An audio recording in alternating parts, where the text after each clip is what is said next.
chair was warm. That was the first thing I noticed, not the scale of the room.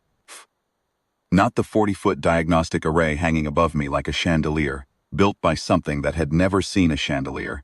Not the 16 Keithian technicians standing at their stations with their translucent skin, sickling through pale amber and cool blue the way human faces cycle through expressions.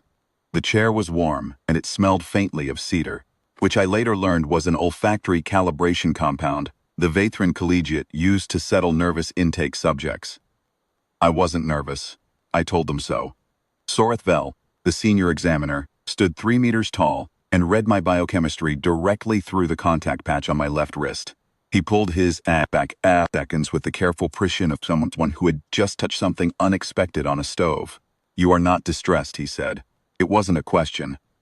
"I've done intake before," I told him. 12 years of hospital admissions. You learn not to grip the armrests.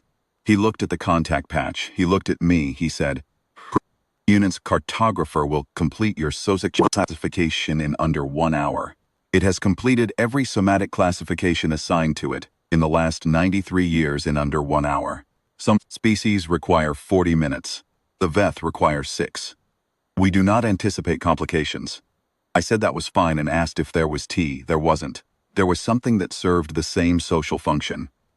A heated gel compound in a fluted ceramic cup that tasted like mineral water with ambitions.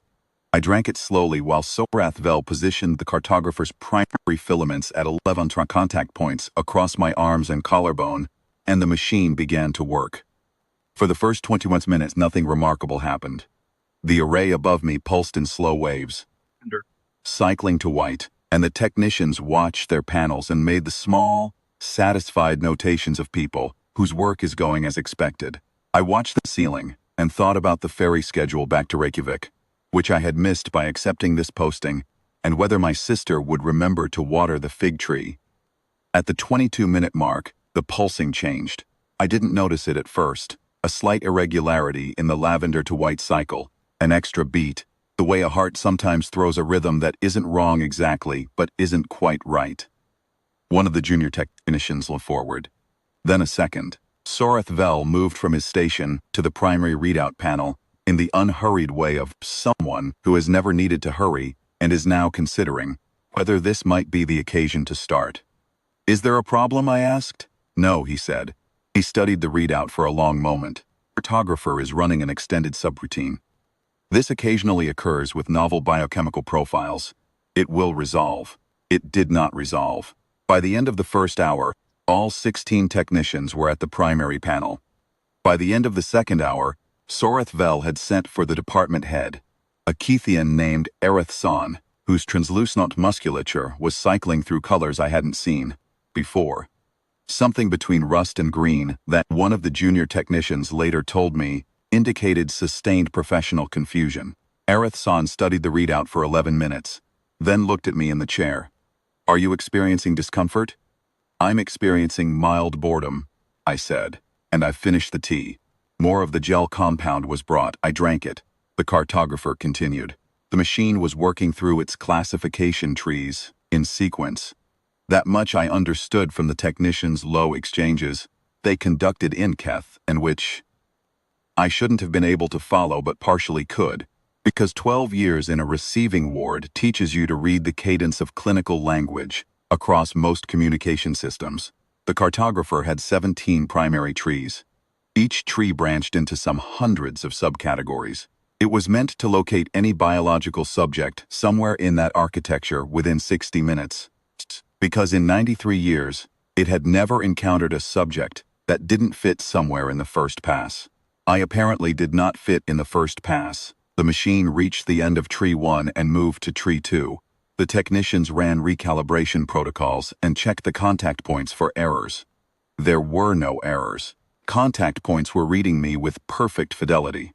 The problem, Soreth Vel explained that evening, when it became apparent I would be staying overnight in the intake chair, which they padded with additional cushions and equipped with a reclining function and a meal tray, a concession to biological necessity that clearly embarrassed the department, was not instrument error.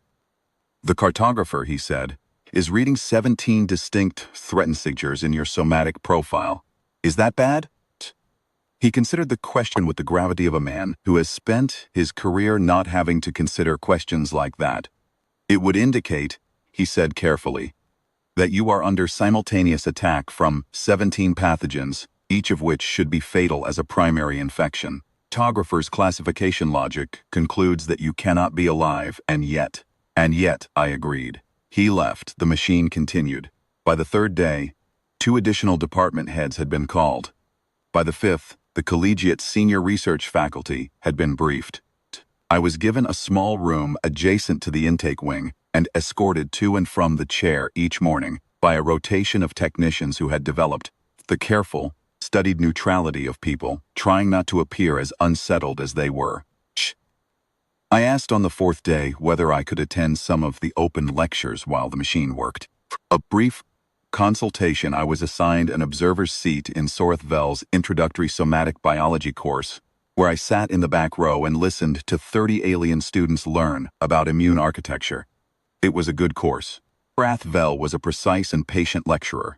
On the 6th day, he was explaining pathogen response cascades in Kethian physiology, a swift, clean system, a single threat identified and dispatched with elegant cellular economy. And he paused in the middle of his third point and looked at the back of the room and found me there with my notes and my gel compound tea, and said, with something that wasn't quite academic composure, "How many of those pathogens are you currently defeating?" "All 17, I said. "Most of us carry more." My mother had 26. The 30 students turned to look at me. Vaethrin's translucent musculature went the color of deep water. "Simultaneously," he said. "It's not really simultaneous," I said. "It's more like permanently. We've been doing it for a long time. The body learns to run both states at once. It's not comfortable, exactly. We just stop noticing." He wrote something on his tablet. He looked at it. He wrote something else. On the 9th day, the resonance cartographer completed its classification protocol and logged a single term. Vaethrin came to my room at the 6th hour of the morning's cycle, which was early by Kethian professional standards, stood in the doorway with a tablet and a particular quality of stillness that I had learned, in 9 days, meant he reformulating something he had believed for a long time. The term it logged was Kethian.